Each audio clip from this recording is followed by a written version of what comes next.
అమర్ అసలు పిల్లల్ని ఇంట్లో వదిలేసి ఎలా వెళ్తాడనుకుందో అర్థం కావట్లేదు. మనోహరి అయితే ఇంక ఈ పిచ్చి మనోహరి అయితే ఒక పిచ్చి ప్లాన్ ఏసిందనమాట. అదేంటో అయితే తెలుసుకుందాము. ఇంకా భాగి అయితే అమర్ అయితే ఆ కాంపిటీషన్ ఫార్మ్స్ మీద సంతకాలు పెట్టలేదని బాధపడుతూ ఉంటదనమాట. ఇంకా కరుణ అయితే ఇంటికొస్తదనమాట. "ఏ పోరి మీ ఆయన పేపర్ల మీద సంతకాలు పెట్టాడా?" అనేసి ఇంకా కరుణ అంటూ ఉంటే, "మా ఆయన సంతకాలు పెట్టలేదే. ఇవిగో పేపర్లైనా తీసుకెళ్ళవే" అనేసి ఇంకా భాగి అంటూ ఉంటదనమాట. ఇంకా కరుణ పేపర్లన్నీ చూస్తదనమాట. "ఏ పోరి మీ ఆయన సంతకాలు పెట్టాడే చూడవే" అనేసి కరుణ చెప్తదనమాట. అంతే భాగ్య ఆనందంతో గెంతులేస్తూ ఆ పేపర్లు చూస్తే నిజంగానే అమర్ అందులో సంతకాలు పెడతాడనమాట. ఇంకా మనోహరి కూడా సంతోషంగా ఆ పేపర్లను చూస్తదనమాట. ఇంకా చిత్రకైతే కోపం వస్తదనమాట. ఇంకా అమర్, భాగ్య వాళ్ళు కూడా కాంపిటీషన్‌లో పాల్గొంటున్నారనేసి. ఇంకా ఇదేంటి మనోహరికి ఎందుకు అంత సంతోషం, మా ఆయన అయితే ఆ పేపర్ల మీద సంతకాలు పెడితే అనేసి ఇంకా ఆరు కూడా అనుకుంటూ ఉంటదనమాట. ఇంకా మన భాగ్య అయితే ఇంకా వెంటనే అయితే ఇంకా అక్కడ సోఫాలో కాలు మీద కాలేసుకొని కూర్చుంటదనమాట. "ఏ కరుణ ఎన్నింటికి కాంపిటీషను" అనేసి ఇంక భాగ్య అంటూ ఉంటే, "10కి పోరి. ఇంక మీరైతే రెడీ అయ్యి వచ్చేయండి. నేను వెళ్తున్నాననేసి కరుణ పేపర్లను తీసుకొని వెళ్ళిపోయిద్దనమాట. ఇంక చిత్ర, "నువ్వు మీ ఆయన కూడా కాంపిటీషన్‌కి రెడీ అయ్యి రాండి" అనేసి ఇంకా భాగి ఫోజులు కొడుతూ భలే చెప్పిద్దనమాట ఇంకా. వెంటనే భాగి అయితే తన రూమ్‌లోకి వెళ్ళిపోయి అక్కడున్న అమర్ షర్ట్ తీసుకొని, ఆ షర్ట్ పట్టుకొని అయితే ఎంత క్యూట్‌గా డాన్స్ ఏస్తూ మంచి ఎక్స్‌ప్రెషన్స్ పెట్టి భాగి భలే డాన్స్ ఏస్తదనమాట. ఇంకా అమర్ అయితే ఇంక జాగింగ్ పూర్తి చేసుకొని ఇంట్లోకైతే వస్తాడనమాట. ఇంక బెడ్‌రూమ్‌లోకి వెళ్తాడనమాట. ఇంక అంతే భాగి డాన్స్ ఆపేస్తదనమాట అమర్‌ని చూడగానే. "ఏం చేస్తున్నావు భాగి" అనేసి అమర్ అంటూ ఉంటే, "ఏవండీ మీకైతే సారీ, థ్యాంక్స్ 2 చెప్తున్నానండి" అనేసి భాగి అంటదనమాట. "ఎందుకు భాగి" అనేసి అమర్ అంటూ ఉంటే, "ఆ ఫార్మ్స్ మీద సంతకాలు పెట్టినందుకు థ్యాంక్స్ అండి.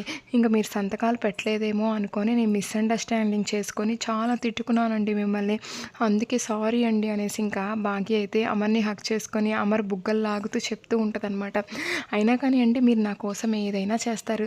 ఇంక నేనైతే వాళ్ళకి డొనేషన్ ఇస్తానన్నందుకే కదా సంతకాలు పెట్టారు.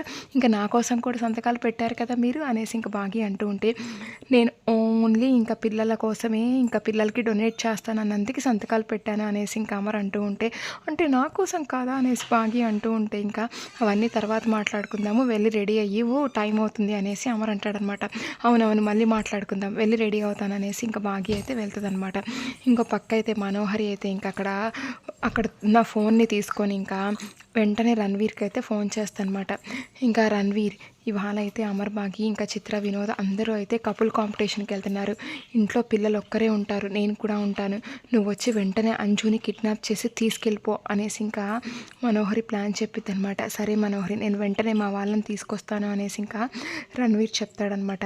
ఇంకా మనోహరి కూడా ఫోన్ పెట్టేసి ఆ ఫోన్ని దాచిపెట్టేస్తదనమాట. ఇంకా నెక్స్ట్ అయితే ఇంక మన తల్లి దీవెన ఆశ్రమంలో సరస్వతి వార్డెన్ మేడము పెద్దాయన మాట్లాడుకుంటూ ఉంటారనమాట.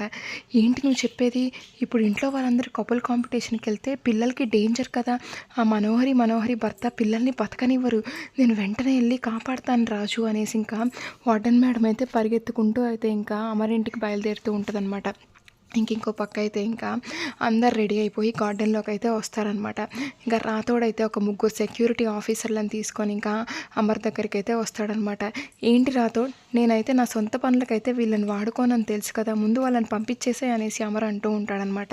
"సార్ ఇంట్లో ఎవరం ఉండరం కదా సార్, పిల్లలకి సెక్యూరిటీగా ఉంటదని తీసుకొచ్చాను సార్. ఇంక నేను ఇంట్లోనే ఉంటాను సార్ పిల్లల దగ్గర" అనేసి రాతోడ్ అంటూ ఉంటే, "రాతోడ్ నువ్వు కూడా ఆఫీస్‌కెళ్ళు, అలాగే ఆ ముగ్గురిని కూడా తిరిగి పంపించేసేయ్" అనేసి అమర్ చెప్పగానే ఇంకా రాతోడైతే ఆ ముగ్గురిని తిరిగి పంపించేస్తాడనమాట. రాతోడు కూడా ఆఫీస్‌కి వెళ్ళిపోతాడనమాట. "అయ్యయ్యో మా ఆయన ఏంటి ఇలా సెక్యూరిటీ వాళ్ళని పంపించాడు, ఇప్పుడు పిల్లల్ని అయితే ఎవరు కాపాడతారు గుప్తా గారు" అనేసి ఇంకా మన ఆరు అంటదనమాట. "ఇంకైనా కానీ నాకు శక్తులు ఉన్నాయి కదా, నేను వెళ్ళి కాపాడతానులే" అనేసి ఆరు అంటూ ఉంటే, "బాలిక ఒకసారి అటు చూడు, మనోహరి బాలిక అయితే నువ్వు లోపలికి వెళ్ళకుండా అక్కడికైతే ఒక తంత్రం కట్టింది గుమ్మానికైతే, నువ్వు లోపలికి కూడా వెళ్ళలేవు" అనేసి ఇంకా గుప్తా గారు అంటారనమాట. "అయ్యయ్యో నేనేం చేయాలి" అనేసి ఇంకా ఆరు టెన్షన్ పడిద్దనమాట. ఇంకా మన అమర్ అయితే గట్టిగా ఏదో ప్లాన్ చేశాడనమాట. అసలు నెక్స్ట్ ఏం జరుగుద్దో చూద్దాం. Thank you.